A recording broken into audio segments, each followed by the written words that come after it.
confirm our liveness.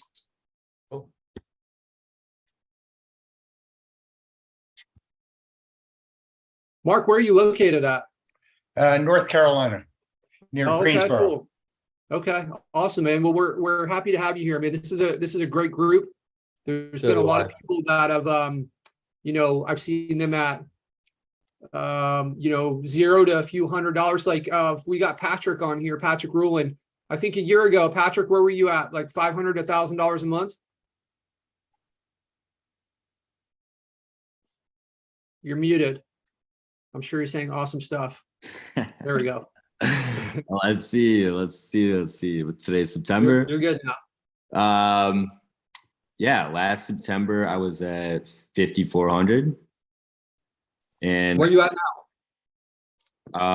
I'm on pace to be at 35,000 this month, but I want to shoot for 40. But I hit 31,000 last month.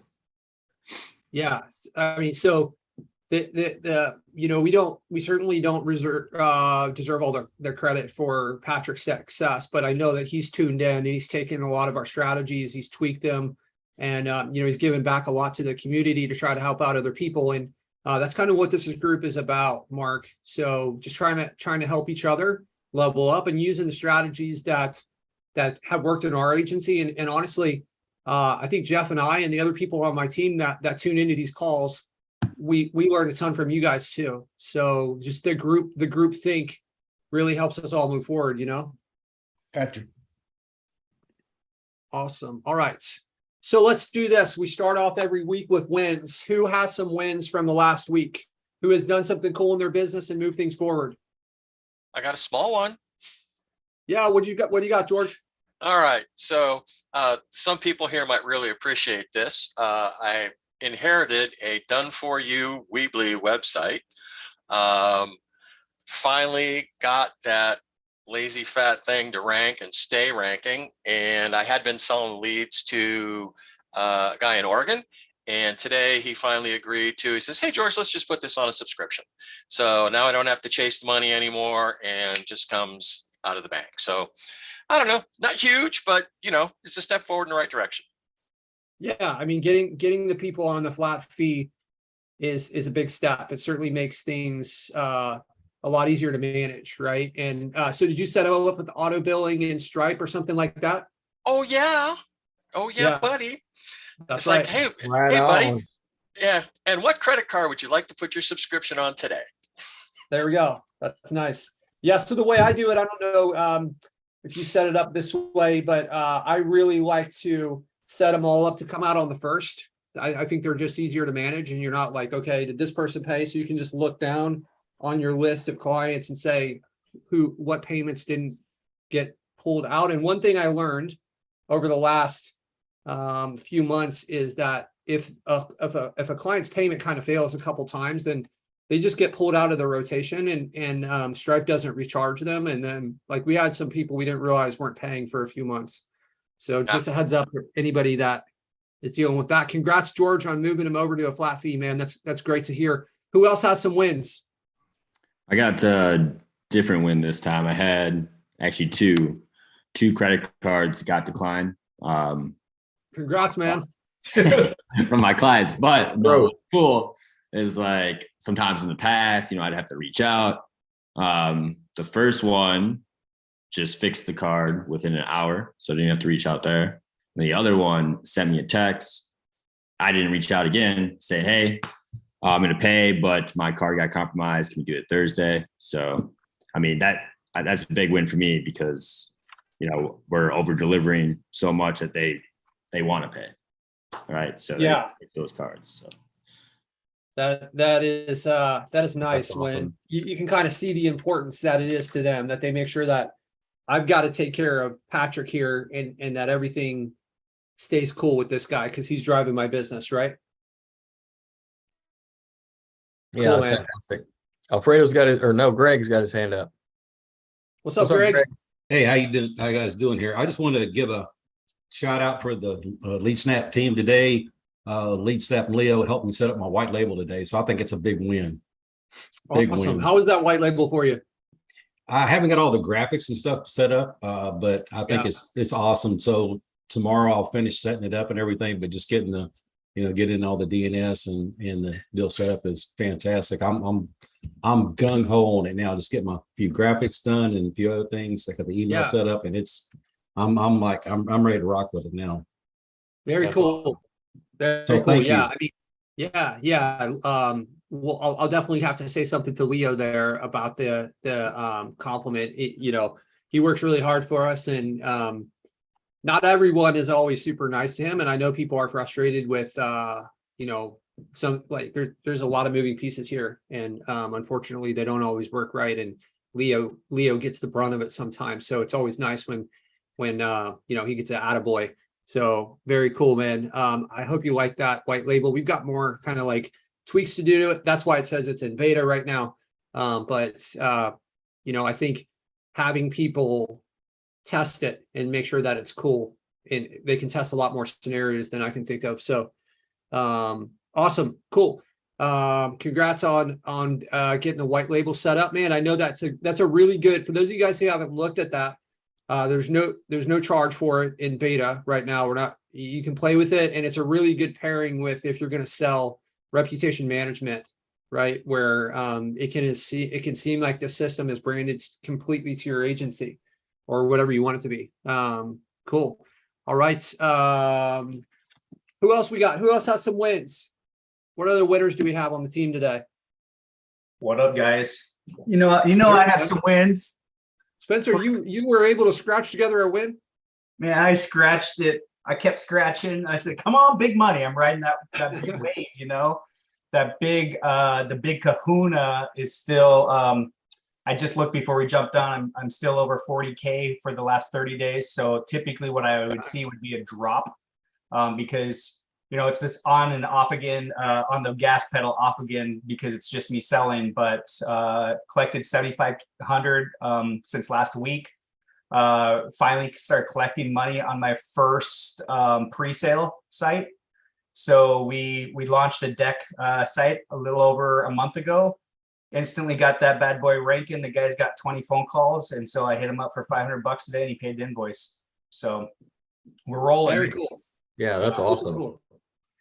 Cool. I've got a win for us, and so over the last 5 years, I've managed both the agency as well as the software company completely. A lot of the management for the agency I have delegated to some managers on my team. The software has kind of consumed me, and I hired a fractional CTO on Monday.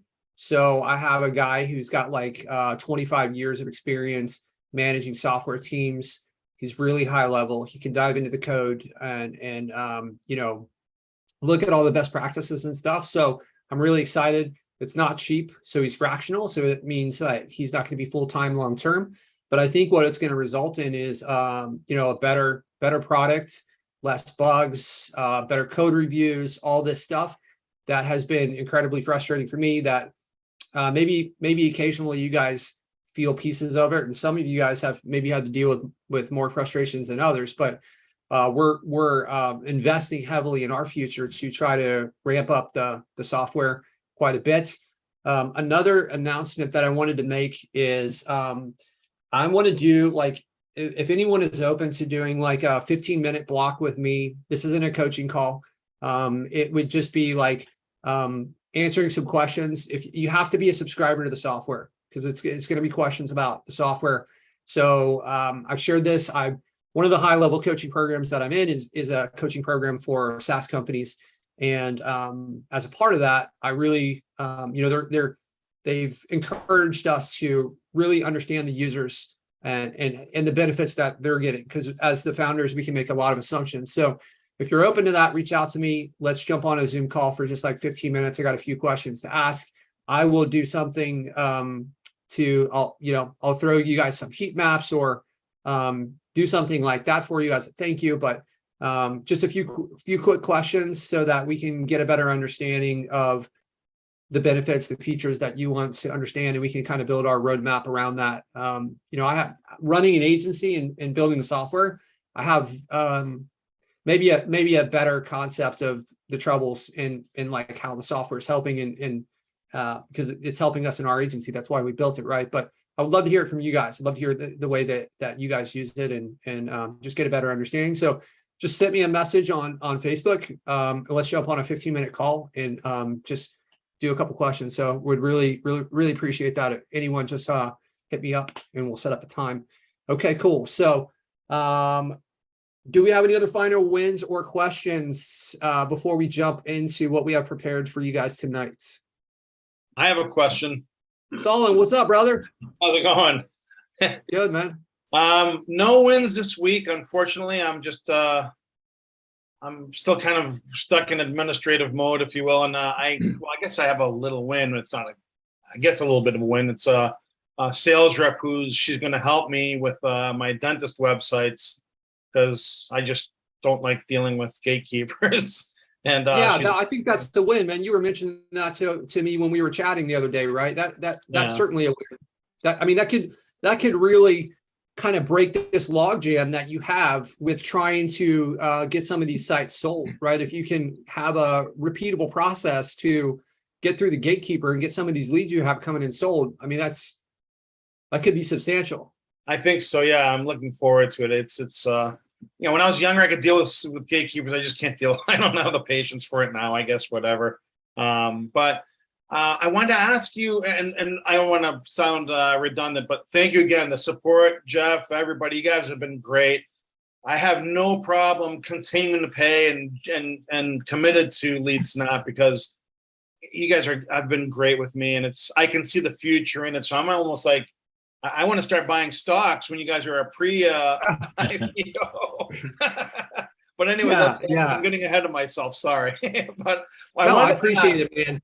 I wanted to ask, so I want to be able to use the heat maps better. I know how to build a site and maybe, I know how to do the on-page optimization so that it ranks and, getting reviews. I get all that, but is there anything else maybe that you guys are doing? Some of the Jedis here, like Spencer, Alfredo, you and others who are, you have the heat maps showing that it's at 20 and then in 2 weeks you're at number 10 or 8 or whatever. So I'm just kind of curious, if you guys can tell me a couple of things that you're doing to make these improvements for sites or for customers or for lead gen, whatever it is. I would love to hear that.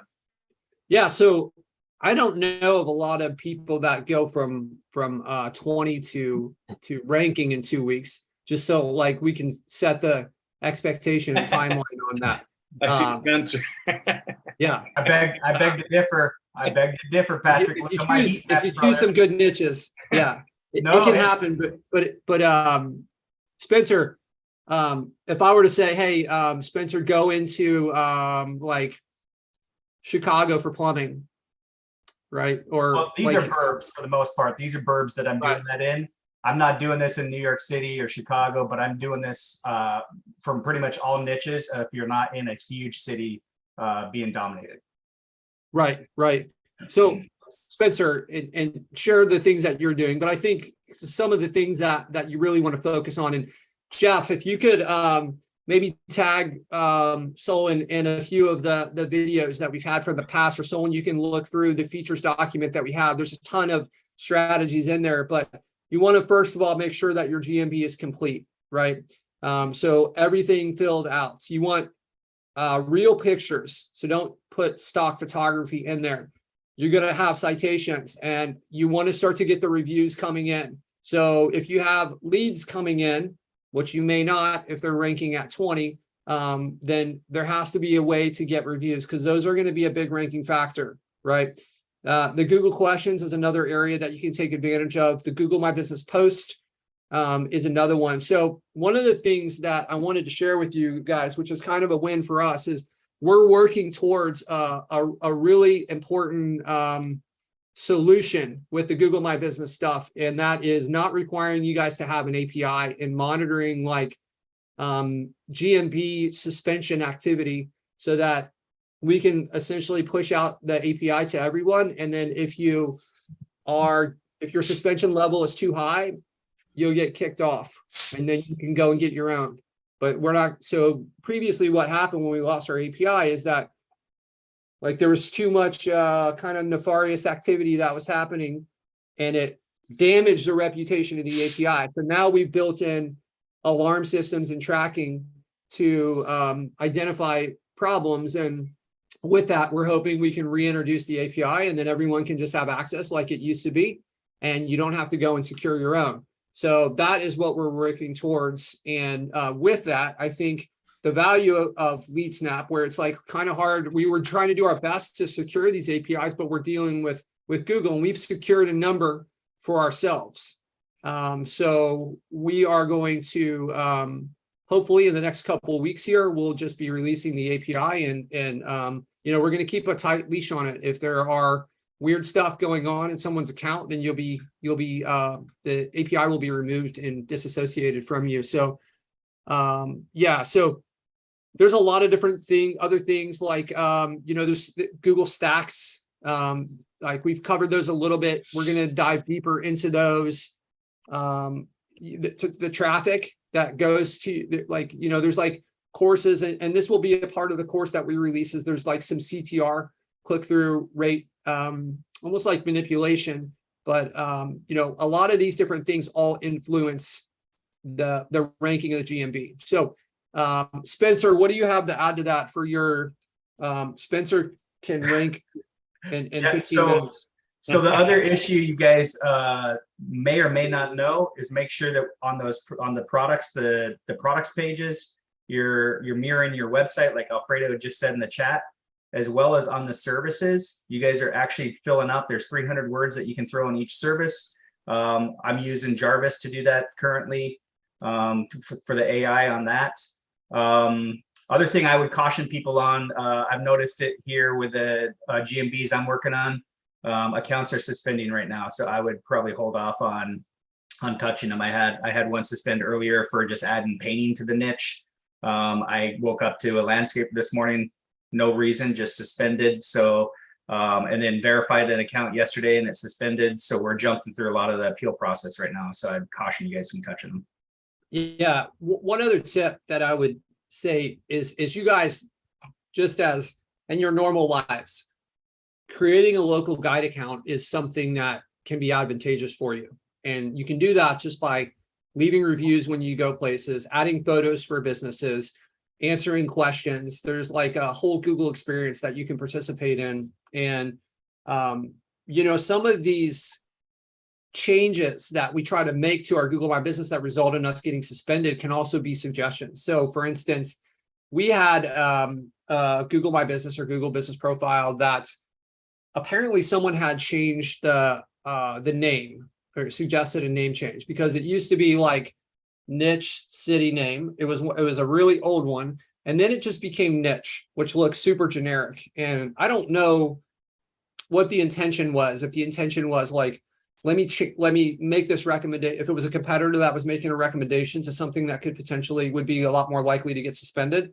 But we have local guide accounts, and we made a suggestion to change that name to something that was branded, and it still and returned the city to it. So it would be like, if it was painting, right? Maybe it was like painting Seattle, which was like how it used to be done. This GMB is probably 7 years old or 6 years old. So like painting Seattle is what it used to be, and they just changed it, and it just became painting, or like painters, right? Something like that.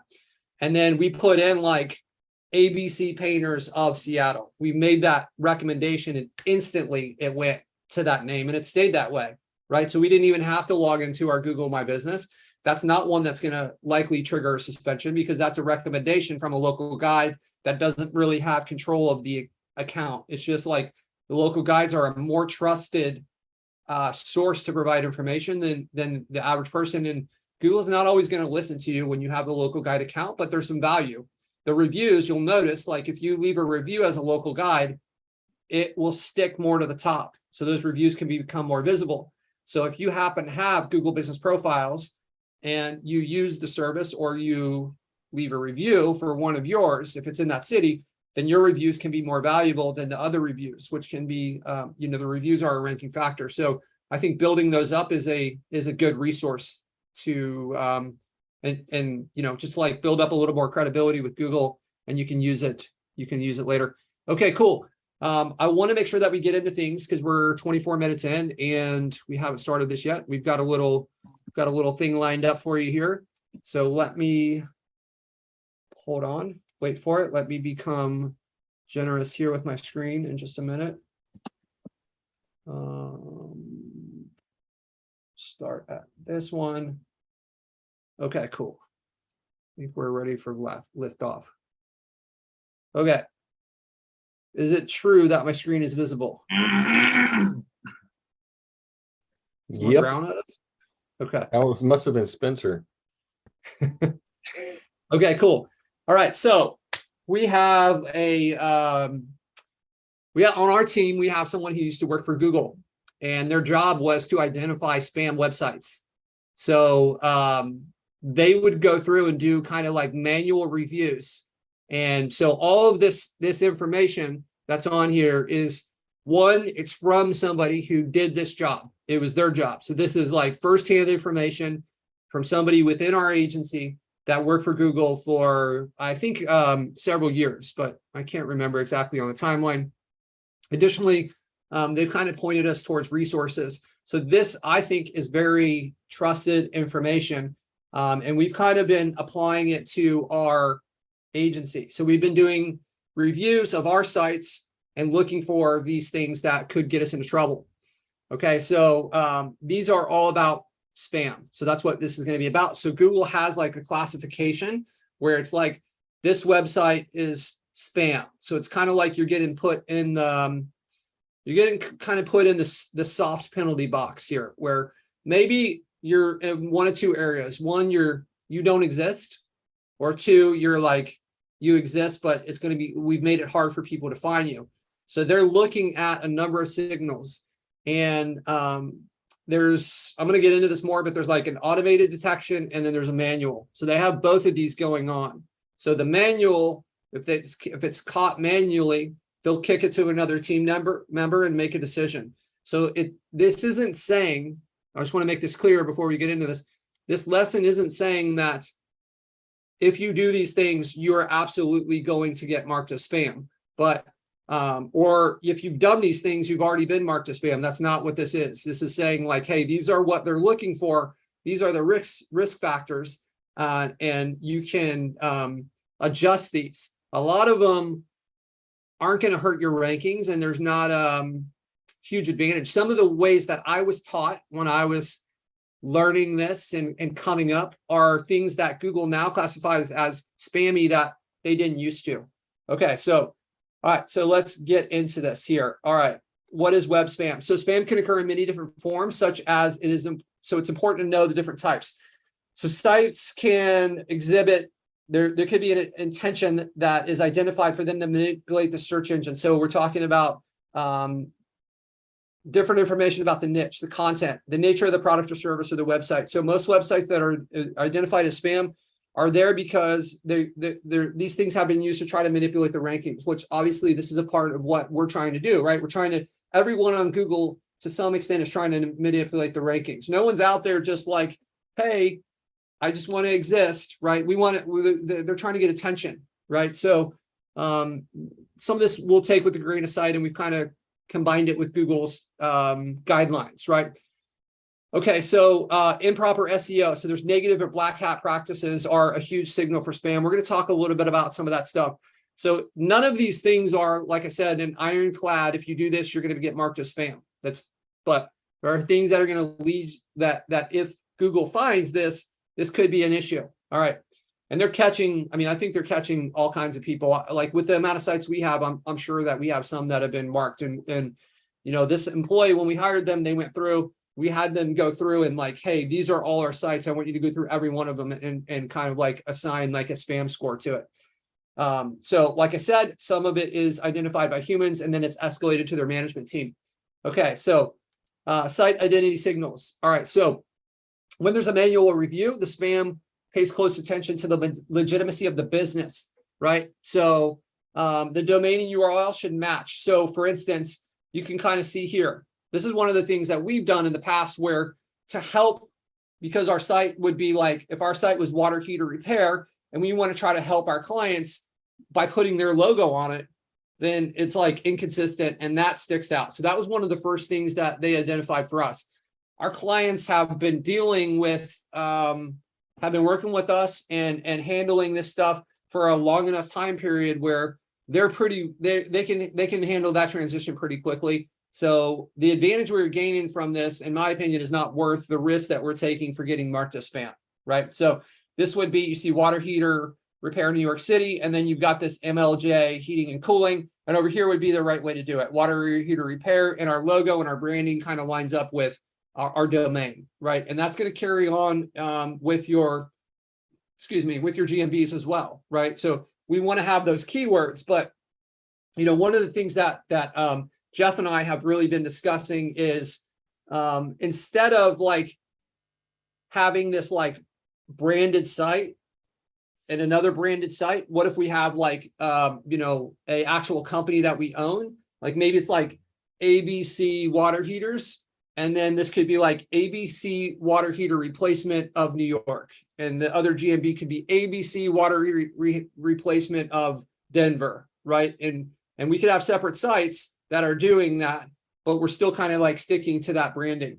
So I'm not going to dive too deep into that. That's kind of like a higher level topic in the course that we're going to release. I think we're going to talk about some of these strategies, but let's keep moving here. So when they're doing their evaluations, they're going to look closely at your phone number, your address, and your hours, and they're going to compare that to what you have on Google. So some of the things to be aware of, if you've got like missing hours and social links, things that are like real business signals, right? So this one right here could be an issue for a lot of us. And like I said, not one of these things is going to like tip the dominoes, but it's just, I want you guys to be aware of the right way to do it and what they're looking for, and then make adjustments where we can. So having the phone number missing, right? Or the Google business profile not lining up with your actual website, and the socials are not linking correctly, right? They don't match the information that's presented on your homepage. So they're going to look and say, okay, they've got this. So if you've got your clients social connected and they've got all their branding and that doesn't line up with the branding that's on your site and it's consistent with your Google My Business, that's a signal. That's a signal for them, right? So you can kind of see over here on the right side, we've got all the way that it could be, or the way that it should be according to them, right? Citations is another one, right? So we want to keep that citation where it has the business name in there. We want to keep that branding. And this is also, the consistency actually helps not only with avoiding spam, but the consistency is going to help us with like SEO ranking, right? So the key takeaway, all of your business information, including your site identity, should be 100% consistent. If you're running more than one Google My Business off one site, it may be best to build out a couple different sites, right? You could do it the way that I was talking about, where it's like ABC water heater replacement, ABC, tankless water heaters, where we've kind of like keeping that branding and have a little bit of balance. I think that would probably keep you safe, but this way may be better, right? Okay, so, or make it clear that these are locations or franchises. We forgot our letter there, sister company. So kind of like making it more and more legitimizing that business. So photo and content signals. So Google is making a huge push to weed out non-original content, including images. So a lot of you guys that, for you guys that have tried to make posts that have been rejected, this is often a part of the reason why Google rejects it. If you use some like photo that's like a stock photo, they'll reject it. If you use if they can, I don't know what exactly their duplicate image detection stuff is, but it seems like they're really starting to pay attention to that. I posted an article a few weeks ago in the group, and it was talking about exactly this, right? That it came straight from Google, that the real photos. So this is another opportunity for us to separate ourselves. One of the things that we're looking to build in is a way to make it easier to collect these photos from our clients and have those kind of get dripped into our Google My Business. So the manual review process is entirely up to human. So according to the employee that is now part of our team, they didn't have a machine that was going and like detecting all this stuff.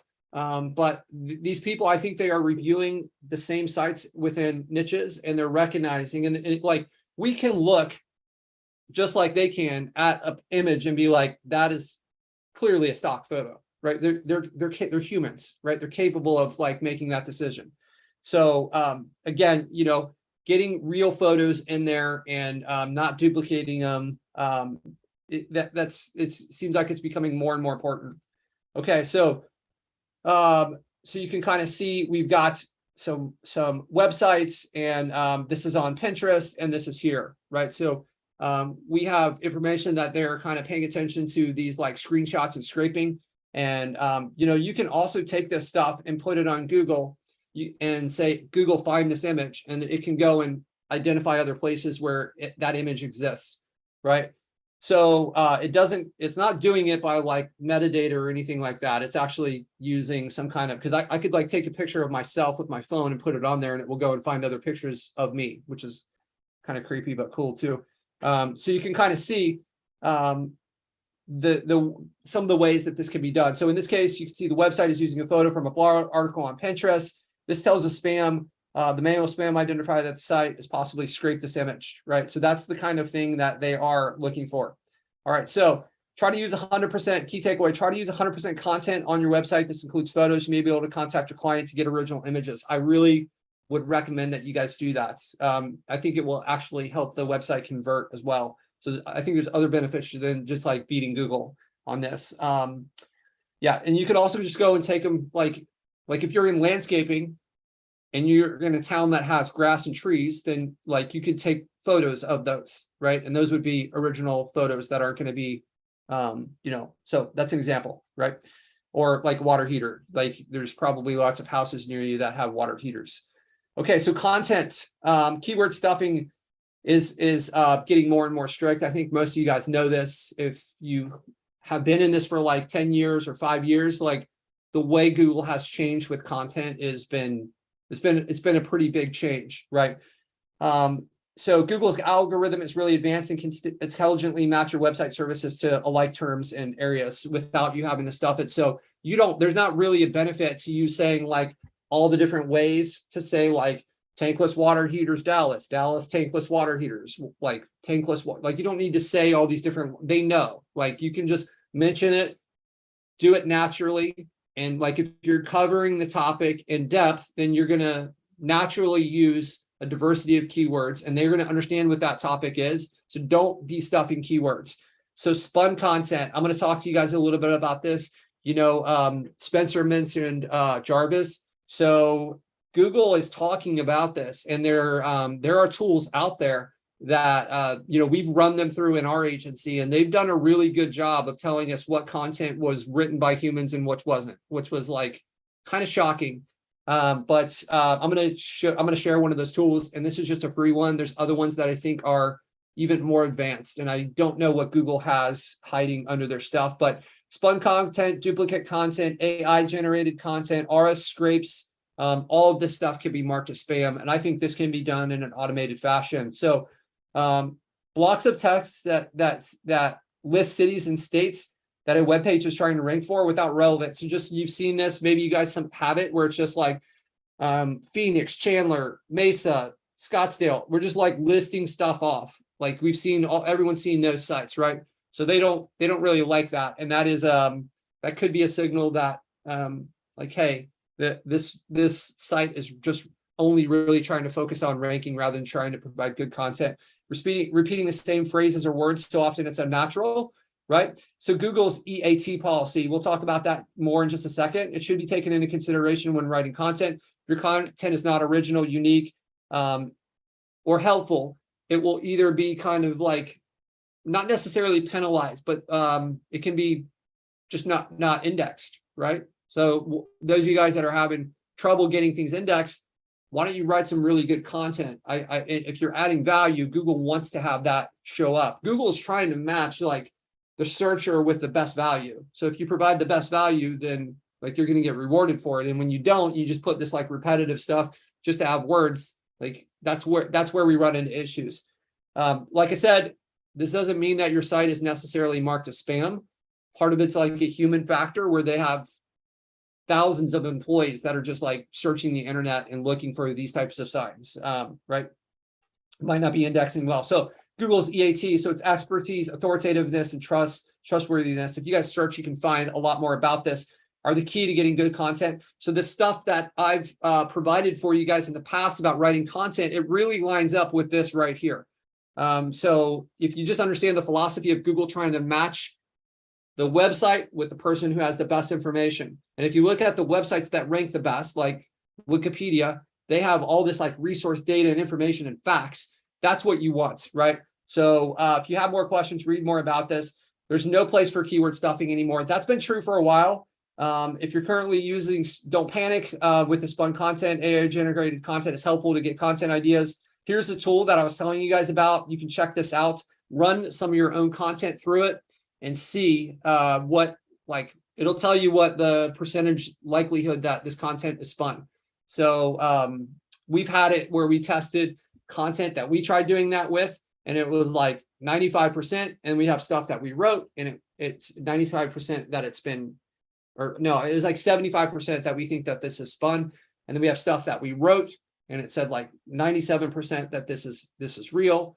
And you know, it was kind of like surprising. And this is just with like some free tool, and both of them sounded great. The content, like, you wouldn't know by reading it, but I think the way that these content generators work, there's like rules and they have an engine, and I think they've been able to reverse engineer that and kind of understand how the stuff is being structured. So I would be careful with that. Okay, so on and off page link signals. So excessive links are spam signals. So we've talked about this in some of our backlink trainings. There are countless ways for site owners or admins to deceptively use links in Google's eyes. So any link that is coming or going to a site with the sole purpose of trying to increase the rankings, that's like what Google's trying to look for. I'm not telling you guys not to do that, because that's like what we need to do, right?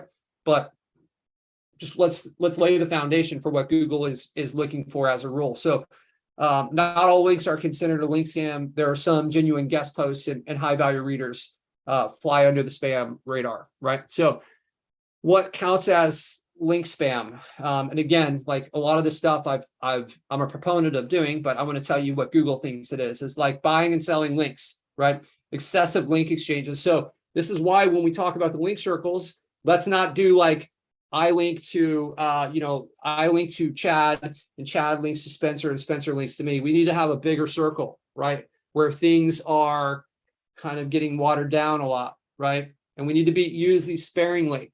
Okay, so guest posting campaigns, right? So you want things to look organic. Also the flow. I don't know if I have this. I don't have this on here, but you don't want to have like, I've got 3 links on my site after a year, and then next week I have 400. That doesn't look real. So you want to organically grow this, and you want to think about, we're going to talk about this in just a minute, but the distribution of how these are set up. Okay, so there's a lot of software out there that can do automatic link building, and just like with the content, there's a little bit of a footprint that can be left by that. So having excessive amounts of links to third-party sites that have no value to content or readers, that's another sign that they're looking at. Okay, so here's some of the stuff here. Ideal backlink profile. Having your anchor text schedule will keep you organized when making and purchasing links. So your backlink profile is essentially, we have different types of links, right? So some, like the ones that are going to be the most value for us, are going to have the keyword that we want. So we want to use those sparingly though. We don't want to always have like deck builders Seattle as our anchor text, right? We want to have some that it's like, maybe our website is abcdeckbuilders.com, right? So these ones, these branded natural URL anchor text, right? So that could be the name of the company, right? Which a lot of us are choosing these like perfect exact match domains. And I've been kind of pushing you guys away from that over the last like 4 to 6 months. Start getting like more branded stuff into the domain name. So that way it doesn't look like anchor text when it's this other one, because Google is starting to, I think it's very complex for them to try to manage this exact match domain problem. But at the same time, I think they're getting more aggressive with it. It seems like they've struggled with it for 10 years or 7 or 8 years. And, it seems like over the last year, they've started to be more aggressive with this, in my opinion. So we're looking for 80 to 90%. So it's just going to have like the URL. So you can do like HTTPS, www, you can do www or just the domain name.com, like whatever it is, like a mixture of those with just maybe the company name. So that's what that is. 10% can be the keyword phrase mixed with the anchor. So, and even within this, you want to have some diversity, right? So you don't want to have all of them be like hot water heater in New York City, right? Some of them could be like water heaters for New York City or water heater replacement. Like you're mixing in these different ones, not the same perfect keyword every time, right? And then we've got the exact match here. So those are whatever our primary one is. We don't really want that to be more than one of like 20 of our links, right? So, and quality over quantity. You guys, for local sites, if you're doing your due diligence, you don't need hundreds of like really solid links. Do your due diligence and get a few solid links, right? You can do a link exchange. You could potentially find a like a high-powered site that you can and as a like pay for an actual one, right?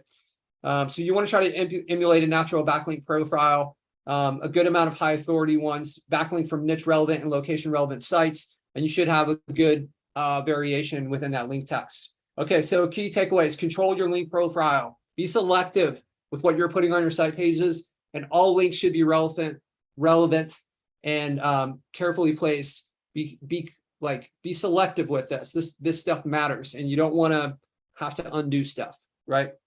Okay, cool. So some of the more advanced spam signals.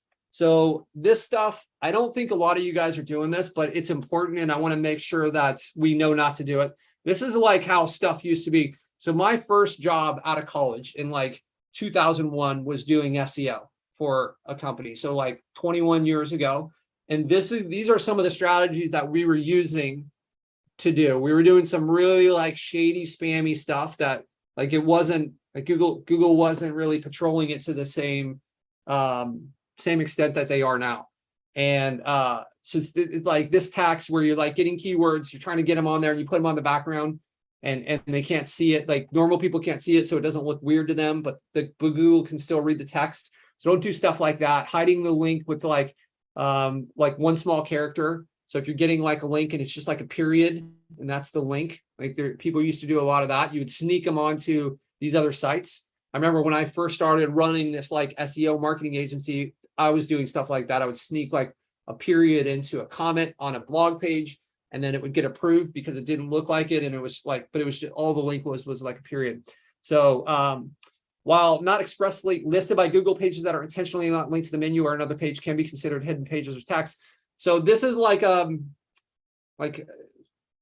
go easy with this, because Google doesn't want everything in the menu, right? But things need to be organically going to other pages. And like, if you look at how Wikipedia is, they don't have all their pages in the menu. That would never work, right? The internal part of things are linking, and they're all related. When they're linking to another page, it's because it's related. So you want to follow that structure. But if you've got stuff that's just kind of like way off in left field and completely unrelated, like that could be an issue, right? And you're just trying to like add content or do some weird thing. Okay, so pages, hidden elements, redirects, and doorway links. So doorway pages on a site are those stuff with keywords. So I think you guys know not to do this.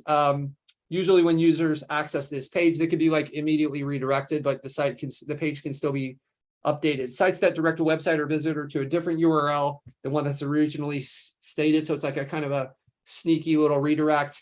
Google My Business profiles that are linked to the same page with different names and identities.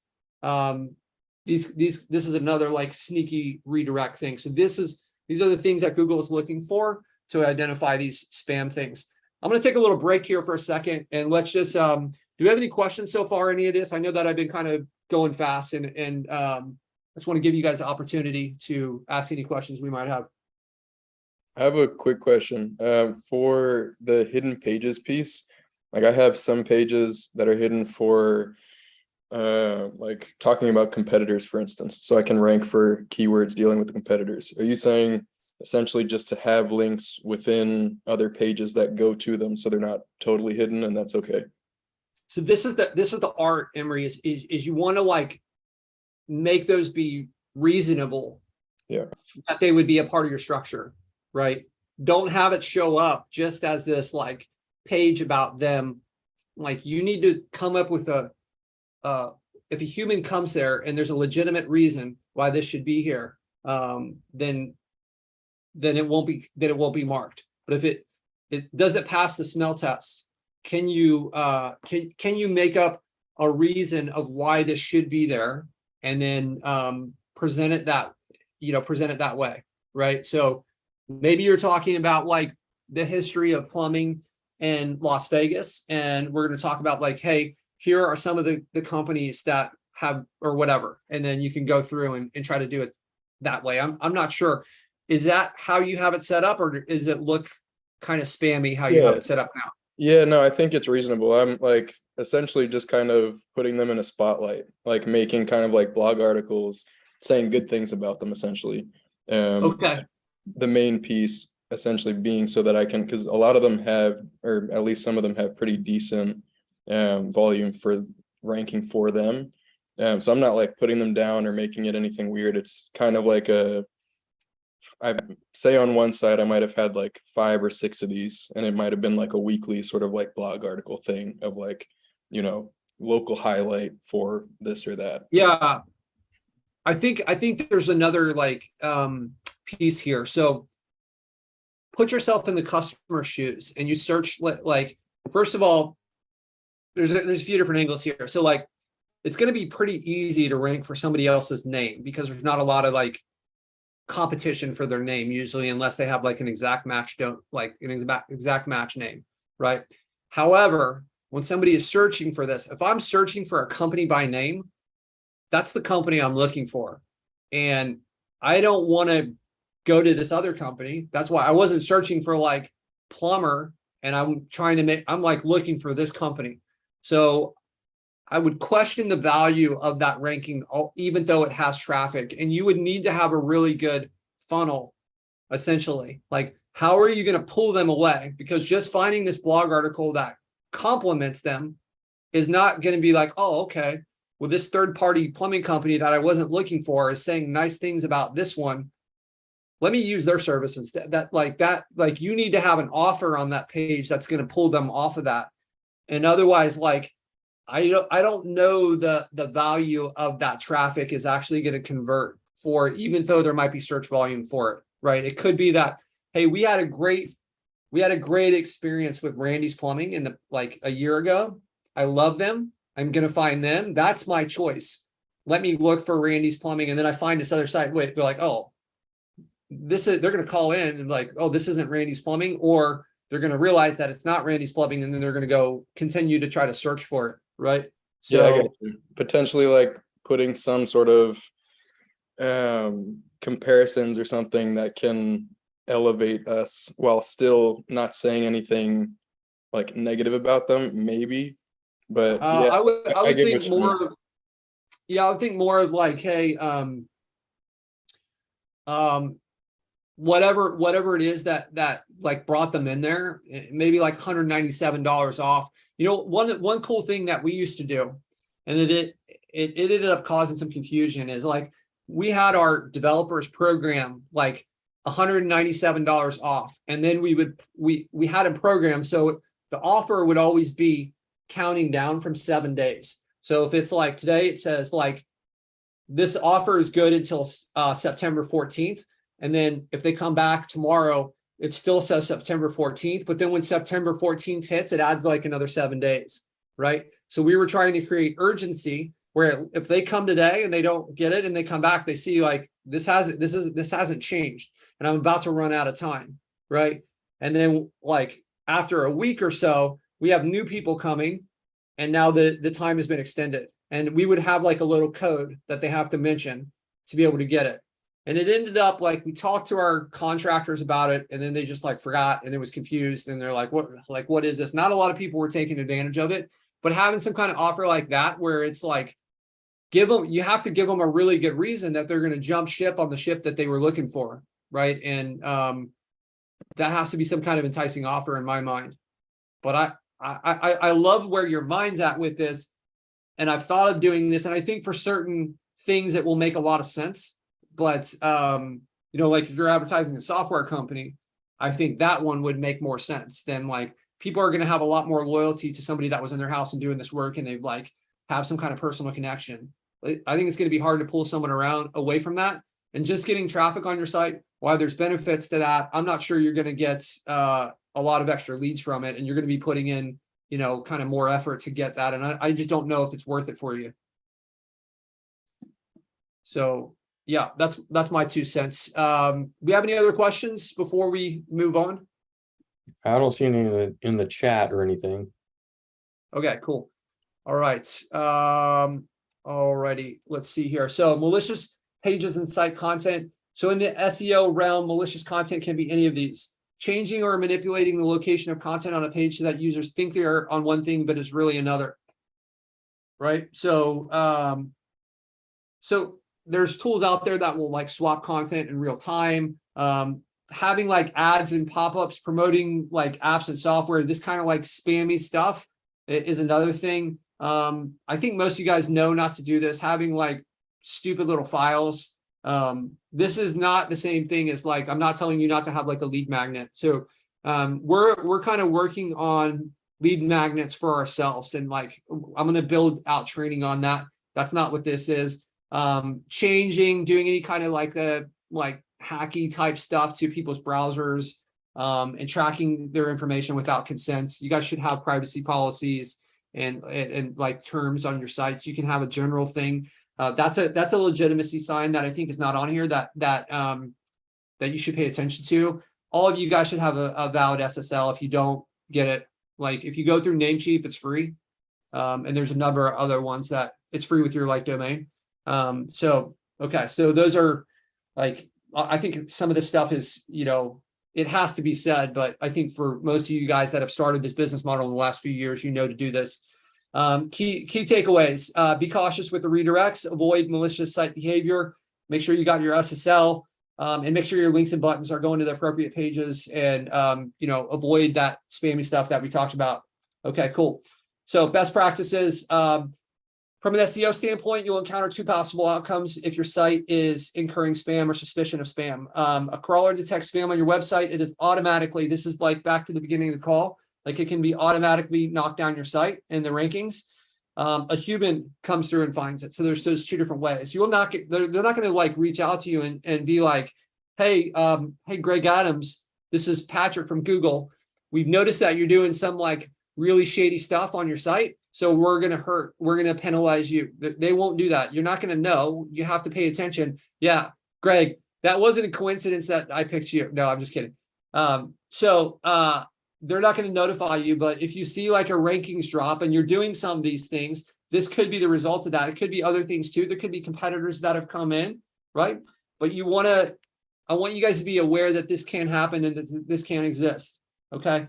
So you can often tell based on your ranking, your traffic, or like if you have a bunch of pages that are not getting indexed, right? Then, and these are some of the signs that you can look at. So best practices, keep a consistent brand and identity with your logos, your domain names and phone numbers, right? Keep the consistent brand identity off your website as well, on your social accounts and your citations. Don't get in these like black hat and negative SEO stuff. If you guys are doing your due diligence, there's all these like little, you know, courses and stuff that you guys can do to do like this black hat strategy, this new like super cool thing. Well, like if you just do your due diligence and you follow the basics, this stuff works. You don't need all this extra stuff. If you need all this extra stuff, you're probably in the wrong niches. So just like stick with the basics and the foundation, choose the right niches, and you don't need to be able to beat LeBron James, right? What you want to do is you want to find the city where the guy's nephew watched a video on YouTube on how to build a site, and that's who you're competing against, right? So if you do that stuff, you don't need like crazy ninja tactics that are maybe a little short-sighted. Content focused, and don't do keyword stuffing. Make sure it stays relevant. Pay attention and control your backlink profile. No spammy links. Only link with sources that are going to be beneficial. So just because you can get a blog link on something doesn't mean you should, right? So like, go for ones that are actually going to help you and are actually going to move the needle. Pay attention to the site structure and the hierarchy, and keep perfect on-page SEO. Don't do any of these like gimmicky things that we kind of talked about here. All right. is that my final slide? Okay, that's it. So look at that. 8:29 exactly, Jeff. How do you like that timing? All right. So cool. perfect. Awesome. All right. So any other questions? Did you guys like this? Throw it in the chat if you was this useful for you guys? Love to hear it. Any questions? We got Mark Goodman, my VA does driving directions. That's a really good one. I support that. Awesome, guys. I appreciate all the feedback here. Awesome. Cool. Yeah, so if you guys don't have any questions, then we can call it a wrap. I'll leave this open for another minute or so. I got a question unrelated to this. Are you going to traffic and conversions this year? What is the date on that one? End of September, like 29th. End of September. I am not sure. We went there last year. We sponsored it last year. They told us there was going to be 10,000 people. There was like 1,200. So I've got a number of like events that I'm going to in the next month and a half. Are you going, Patrick? Maybe we can get like a group together. Yeah, That'd be kind of. I'm not sure yet. Just thinking about it. Do this like in the Facebook, not in this chat. If you guys are interested in potentially doing some kind of like group meetup at the Traffic and Conversion Summit takes place in San Diego for a few days. And like we went last year, we had, Jeff, how many did we have? Like 12 or 14? Yeah, something like that. Yeah, we had a pretty good crew. Yeah, so we did it last year. It was cool. We got to hang out. There was a lot of the people, I think every single one of the people in there was like, we were kind of like old friends where 4 or 5 years we had known each other and been in these groups together. But maybe we can organize something like that. I'd love to hear the feedback. If you guys are interested, just like Jeff, maybe you can make a post in the group and or I can and just like, hey, who's interested in going? I know they have like group discounts because I think the tickets, if you go by yourself, are like $1,200. Yeah, it's like 12 or 1,500. I can't remember. They went up to like full price recently, I think. Okay. I'm sure if you had there's some great connections, there's some great content. I made some really solid connections with some people. Like I was sitting 6 feet away from Magic Johnson while he gave like an hour-and-a-half speech. That was like super cool. So I would recommend it 6.5 out of 10. 7 out of 10. They'll probably have a bigger attendance this year. The audience last year was pretty small just because it was the first year back after the pandy and all of that. It'll probably be bigger this year, I'm guessing. Yeah.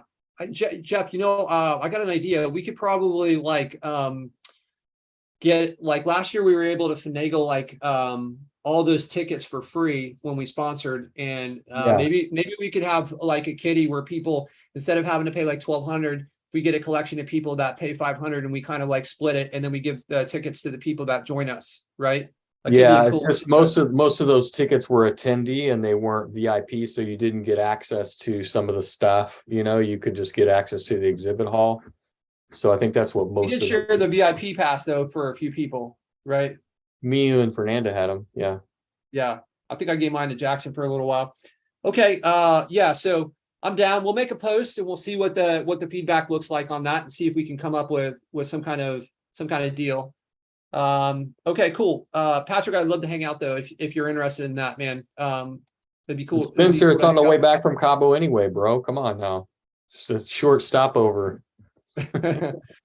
Yeah, man. I don't know if my business can absorb me being gone for like 2.5 weeks, man. You can take your computer with you. You take your computer with you. Plus, I was just there. Yeah, they'll probably kick you out if you try to go back. Yeah, right. All right, cool. Anybody else have any questions? Right on. All right, here's what we're gonna do. Did you say something, Jeff? I just said we're good. Okay. All right. So few requests. If you guys like this, let us hear about it. I saw some of you guys threw some stuff in the chat. Appreciate that. Throw it in the Facebook chat. If there's somebody else in our group that you think would benefit from this, tag them. We're always trying to boost the engagement and help out as many people as we can. And then 3, and most important, what are you guys going to do over the next week to create wins so that you can be a part of that, like the wins at the beginning of this call. Move your business forward. Otherwise, you're going to be in the same spot every week. So do what you have to do. Take those actions. If you're in the accountability group, make sure you're tuned in and support the other people in your group. We got some really exciting updates coming for you guys within the platform here in the next few weeks. So excited to get those out. All right. You guys have an awesome week and we'll talk soon. All right. Peace. Adios.